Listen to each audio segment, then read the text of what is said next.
Donald Trump will be sworn in as our 45th president on Friday. ABC News has learned that more than 36 Democrats, including Al Green and Joaquin Castro from Texas, are planning to skip the inauguration this time around. Here to discuss are Matt Makoviak with the Potomac Strategy Group and Ed Espinoza with Progress Texas. Gentlemen, a pleasure as always to have you with us. Thank you. Good to be here. Appreciate it.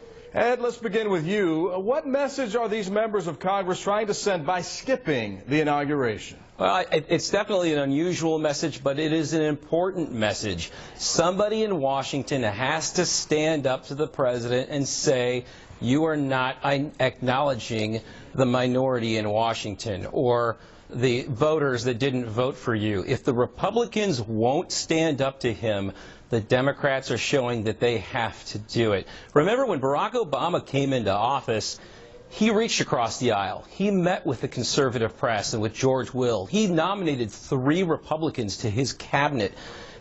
This is such a striking contrast to what we have seen before that I think they've reached their limit. You have a president that is more interested in his approval with Russia than he is with the United States, and people are standing up to it. Matt, disagreements are one thing. This seems a bit more serious, more personal. Is this setting a dangerous tone for lawmakers? It is. I think it's disrespectful to the office of the presidency. I think it's disrespectful to the country. The inauguration is not about Donald Trump. It's about the peaceful transfer of power in our fantastic system of government. Look, I don't remember a Republican boycotting President Obama's inauguration. Ed, correct me if I'm wrong about that. Look, I don't agree with Trump on everything. I've had some pretty big disagreements with him on a couple things. But at the end of the day, this is about the peaceful transfer of power. You know, 1 or 2 individual members of the House, the United States House, basically are making themselves irrelevant by doing this. This is a show. It doesn't have any real meaning. At the end of the day, you're either effective legislatively or you're not. This is not a way to work with the White House on areas of agreement to try to represent your constituency in your district. It's getting off to a bad start for those members. But it's a two-way street because the President-elect also hasn't done those things. He also hasn't risen to the occasion to demonstrate that he has the level of respect for the office or shows respect to the opposition. Look, you want to go back to the history of this country and peaceful transfer of power. Those things are great. But look at Federalist Paper number 22, tyranny of the majority. It ensures minority rights, maybe not so much in the House, but definitely in the Senate. You can't govern solely on the basis of a majority. You have to reach out to the minority. He has not done that. Your argument is Trump has not reached out and met with Democrats. Is that really your argument? He called Chuck Schumer on election night. He's been meeting with Democrats, union leaders, African Americans. He had Martin Luther King III in his office yesterday. Come on, Ed. And then he threw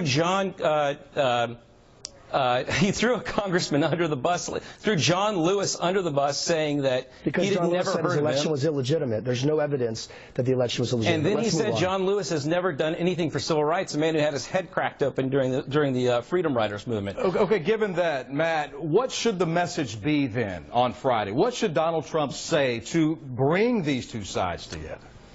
Yeah, I do think a message of unity would be very strong, and I hope that's what he chooses to do. Being a president for all Americans, what he talked about on election night, I think Ed would agree, his remarks on election night were very encouraging and very positive. But look, he's got several issues he wants to advance. It's why he ran for president. It's why he was elected president with 306 electoral votes.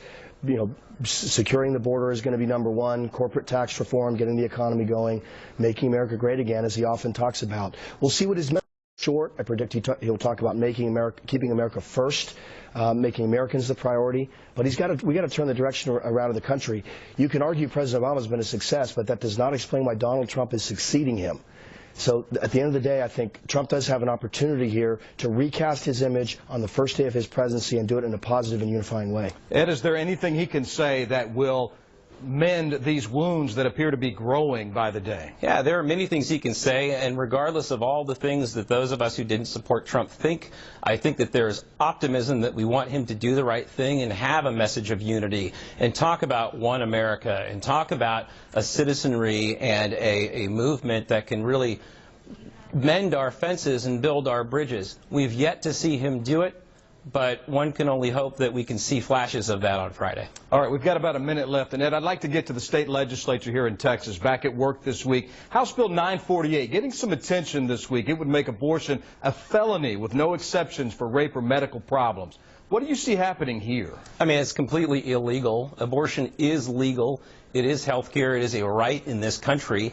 But I think bills like this, it's one of something like 15 abortion bills in the legislature this year. I don't know why this is a priority when transportation and traffic are an issue, schools are an issue, property taxes are an issue. Why is this the priority with a Republican majority in Austin? Why can't they focus on other things? Why so many bills on abortion every year? Get over it and let's govern the things that people actually want to see the legislature do. Matt, your thoughts? I've got news for Ed. Texas is a pro-life state. I'm sorry that upsets you.